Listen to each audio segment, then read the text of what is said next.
Everyone, welcome back to the Pretty Playbook.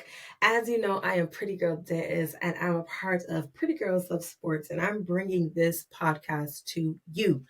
It is about authenticity. It is about being vulnerable, and as I said, I'm going to be coming in hot every single episode. The topic that I'm going to be talking about today, which is mental health. Yes, I said it, mental health.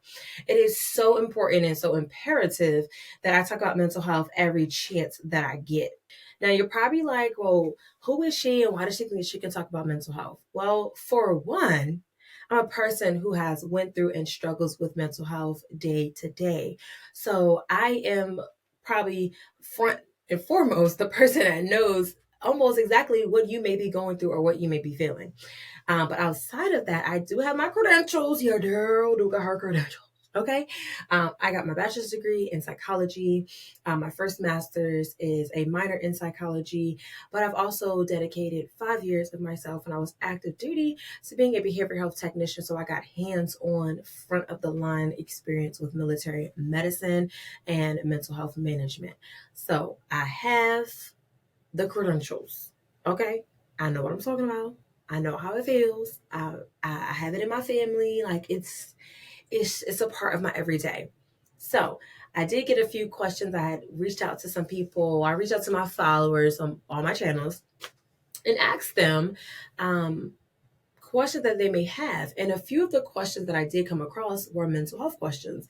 And I promised them that I wouldn't, speak out and say who asked the question. But I think it is very important to answer these questions.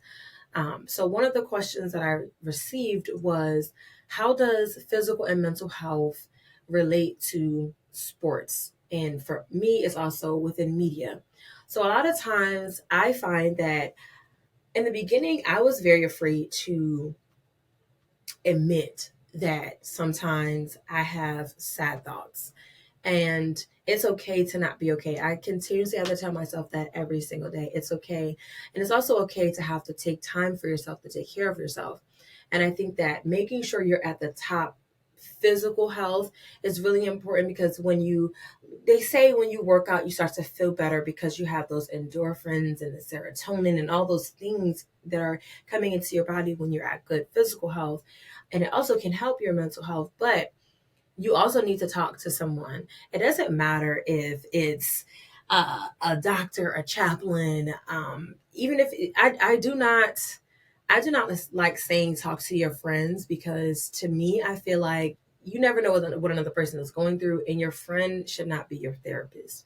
Your children should not be your therapist, in my opinion. You don't have to agree, but in my opinion, I feel as though that certain people, they don't have the credentials to actually be your therapist. So you need to talk to an actual therapist. And I understand that sometimes getting help is expensive. Sometimes it's, just not feasible. But even if you can afford one session a month, that to me is more prevalent than not going at all or being in denial, saying that you don't need to talk to anyone, but you have sad thoughts or you have depressive thoughts and feelings. You may be feeling overly anxious, and anxiety comes and goes in everybody very differently. So what one person's anxiousness looks like may not be what another person's anxiousness look like, but it doesn't mean you don't have it. Trauma plays a big part in mental health as well. A lot of times you can go through traumatic experiences, and instead of you dealing with it, you kind of just hoard it behind who you are or behind being funny. And those things really affect who you are because eventually it does affect your mental. Speaking personally, I had a problem with grief. I lost my grandmother when I was a senior in high school, and then I lost a couple people in between. And then at one point, I lost like a cousin and an aunt within the same year. I lost my father, and then like most recently, I lost my dog and my grandfather within I think a 3 month span. So I had a lot of grief that I was dealing with, and instead of me actually like dealing with the grief, I was just like putting it off, or I was just telling myself like I'm not sad, like I'm okay, like I'm not grieving. Death is natural. It just comes to the territory. And yeah, it may come with the territory, but me avoiding my grief and avoiding how I feel and avoiding how I was voicing myself, did not do anything for me as I was grumpy and I became angry, but I became also like, oh my gosh, like I was scared of a lot of things. Even when I was in a very bad car accident, I was just scared of everything. And instead of me voicing that to someone, I just kept it all in. And it kind of drove me crazy. And I don't like to use a crazy word, but I'm saying crazy because it's something that you can relate to. But I can say that once I actually did go to the VA, and that's a story within itself. I literally had to forced myself to go into the VA to get VA assistance. Even though it took me 8 months to get up in there, I still eventually went. And when I went up to that front desk and I was like, I need help right now. I'm about to lose my mind, literally. And of course, they asked, well, are you having thoughts of harming yourself or someone else? I'm like, no, no, no, no, no. I love myself. I love living. I love being here. I have so much more to life, but I feel as though that I'm not on the right track. I'm crying all the time. And then when I'm not crying, I'm irritable. I'm upset. I don't know what to do. So I need help. And eventually I went through, and I'm admitting this because remember, we're being humble, open, and transparent. I went through three different therapists. Well, two therapists and really a social worker, but they're it's about the same thing. But I went through three of them before I found my fit. And so many people may get discouraged, like, oh my gosh, I'm talking to this one person and they just don't understand. I need a person that's going to tell me this. I need a person that's going to hold me accountable for that. And to be quite honest, what I learned that I had to do was when I went in there, I had to step down and say, this is what I need. I need somebody that's going to hold me accountable. I need somebody that's going to help me go through my trauma and grief. I need somebody that's going to help me with my self-confidence and self-esteem. These are the three things that I mainly need. And this is what I want to work on. And then I allowed them to tell me how they could help me. And if it didn't work for me, I did 1 or 2 sessions. And then after that, I was like, I gotta go. I gotta go, because if I don't feel myself getting better or feeling more relieved, then there's no point for me to be here. And it's nothing against you, it's just for me. And unfortunately, for people of color, you definitely need to get with someone that you feel as though can understand you and relate to you. And I wouldn't say none of them were judging, because that's just not their job. But I will say it's important that you have a relationship with whoever is going to be your counselor, therapist, psychiatrist, chaplain, whoever, because they are the ones who are going to see you for who you are, and they're going to be able to help you along the way in your journey. So that's why it's really relevant and important. If you are not right mentally, you are not going to be right anywhere else to do anything else. You're going to consistently go in that downward spiral, and you're just going to be spiraling and spiraling and spiraling until you hit rock bottom. And once you hit rock bottom, that's the bottom. That's the end. So you need to pick yourself back up. And that's why taking care of your mental health is important, especially when you play a sport. You have enough going on with having to be at the best of the best of the best of the best all the time, or even just to be your best self. You have to deal with critiques and criticisms from others, even from yourself as well. You get praise.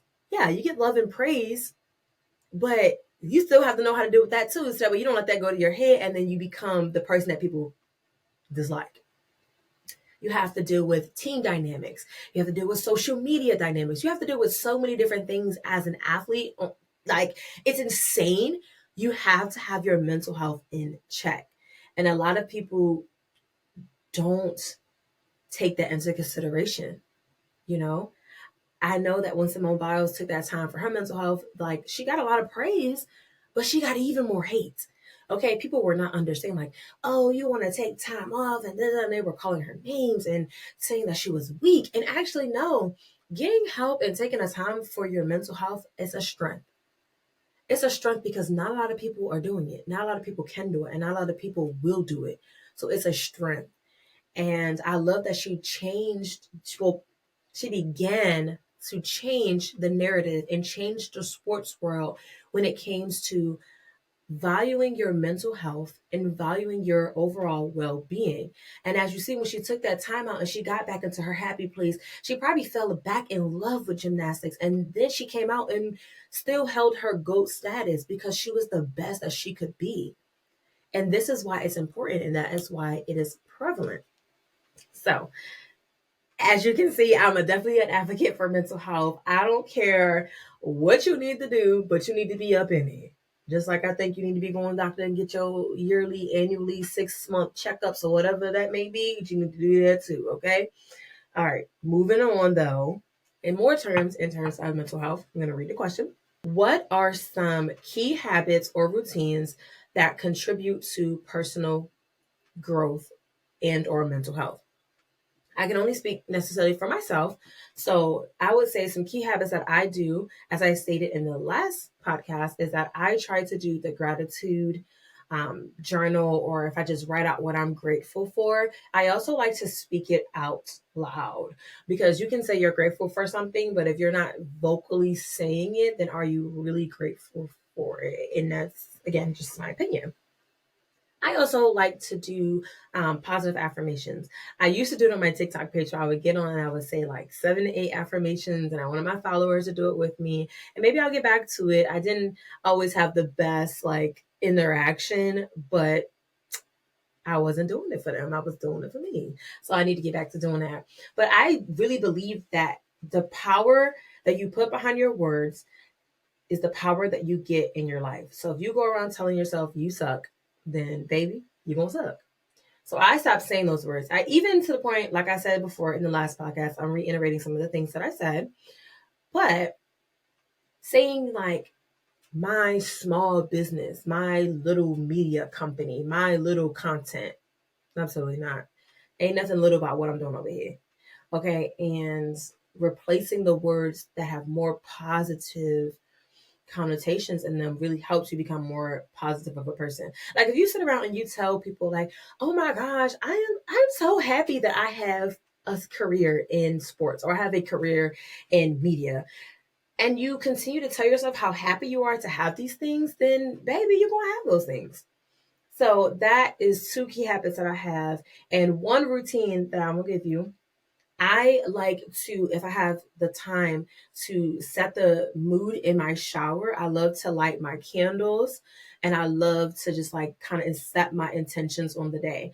I feel like when I set my intention on the day, I'm taking care of my mental health, and I'm gaining mental clarity for what I want to do and achieve for the day. And once I get out, I like to sit, if I can, even if it's 5 minutes in silence, because I want to make sure that the calmness is there. I want to make sure that I do not have a lot of overly emotions or thoughts or whatever I have going on in my head to overcome what's going on around me. I like to just take my quiet time.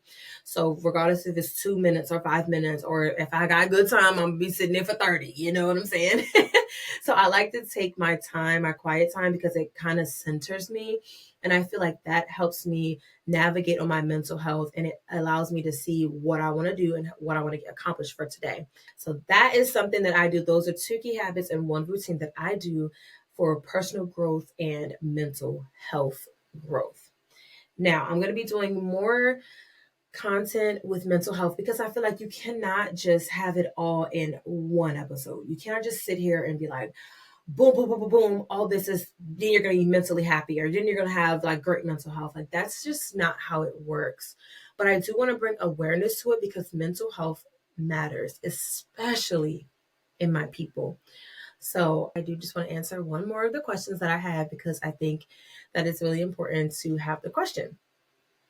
So I'm going to read it. Discuss the role of continuous learning in personal and professional success. I feel like I have not addressed that one. And even though it may not harp on mental health that much, but continuing to learn who you are as a person will only make yourself stronger. And it may sound so cliche, but it's so true. Because if you don't know who you are, if you don't know what triggers you, if you don't know what makes you happy, if you don't know how you want to navigate in and out of life, then how can you truly grow personally, professionally, mentally? And a lot of this starts with sitting down with another person to let them help you navigate through your feelings. Prime example for myself again, I sat down with my therapist and we started going over core values. And I was like, yeah, I know what core values are. Like, I felt kind of offended that she was asking me what were my core values. And I'm like, my core values are, and I was just like spilling off things. And she was like, no, those are not your core values. Your core values are down in the deep pit of who you are and what you believe. And oftentimes is what you think of yourself. And I was like, okay, well, you got to help me get some understanding. And she drew this tree thing and she, drew the roots of a tree. And she said, the roots of a tree are the roots of your core values within yourself.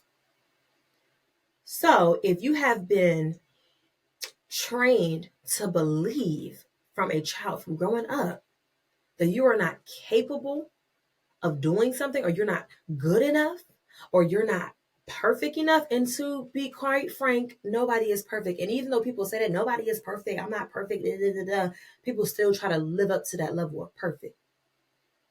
Right? So I'm not going to go too far into this because I know I may upset some of y'all.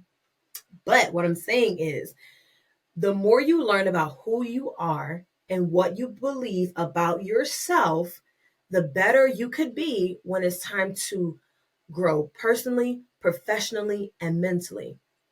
If you believe that you are a superstar, then maybe you're going to be a superstar. But deep down, if you feel like you are a failure, then you are going to be a failure unless you work on that inner being, unless you work on your core values.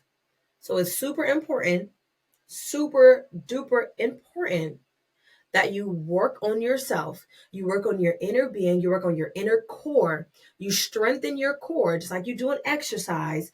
You strengthen your core because that is the centerfold for how you move and navigate in your life. And I hope that makes sense. If you feel some type of way about that, whether good, bad, or indifferent, let me know. Let me know in the comments. Let me know how you feel. Talk to me. Feel free to write me on Patreon. I do have my Patreon up now. It's Pretty Girls Love Sports. And I would love to be able to talk with you. I would love to be able to get more in depth with this and talk about my own experience, talk about your experience, and how we can do this together. And before I go, I want to make sure that I am shouting out my sponsor, my hair sponsor. Transform your looks today with Mrs. Barnes Hair Care products. Get rid of those bad hair days and only walk around with a sleigh. You can get yours today by texting the number on the screen or using the link in my bio. Run, sis, don't walk. You need this. Get yours today with Mrs. Barnes Hair Care products. All right, thank you so much for watching my sponsorship video. Make sure you are checking out Mrs. Barnes Hair Care products, baby, because I be up with the sleighs. So I look forward to being able to talk with you guys more about this. I'm not going to make this a super long episode, but until next time, please make sure that you are liking, sharing, subscribing, and following on all social media platforms at Pretty Girls Love Sports. And like I said before, if you want to get more in depth and want to get more exclusive content, make sure you are following and becoming a member on Patreon. I look forward to having more time with you guys. Thank you so much for tuning in to my Mental Health Matters episode. And I can't wait to see you next time. Bye now.